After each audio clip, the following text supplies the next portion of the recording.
दंडवत प्रणाम. जय श्रीकृष्ण. आपण जाणून घेत आहोत संपूर्ण श्रीमद भगवद्गीता. आज आपण पाहणार आहोत अध्याय 2 श्लोक क्रमांक 16. श्रीकृष्ण भगवंत अर्जुनाला म्हणतात, या जगात दोन प्रकारच्या वस्तू आहेत, एक सत्य एक असत्य, किंवा एक नित्य एक अनित्य. नित्य काय आहे तर आत्मा हा नित्य आहे, आणि अनित्य काय आहे किंवा असत्य काय आहे तर तो आत्मा ज्या देहामध्ये राहतो ते अनित्य आहे. जी सत वस्तू आहे, जी नित्य वस्तू आहे, त्याचा कधीच अभाव होत नाही, ती कधीच नाहीसा होत नाही. ज्याप्रमाणे आत्मा हा एका शरीरातून दुसऱ्या शरीरामध्ये प्रवेश करतो आपण जाणतो, त्याचप्रमाणे दुसऱ्या वस्तूचं किंवा दुसऱ्या गोष्टीचं लक्षण असं आहे, जी गोष्ट अनित्य आहे, जी गोष्ट असत्य आहे, तर त्या वस्तूचा मात्र नेहमी अभाव हा होत असतो, ती गोष्ट मात्र नेहमी नाहीसा होत असते, पूर्णत्वाला येत असते.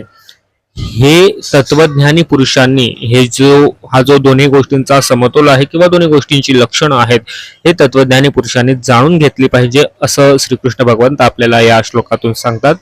जुळलेले असा आपण जाणून घेत आहोत संपूर्ण श्रीमद भगवद्गीता. दंडवत.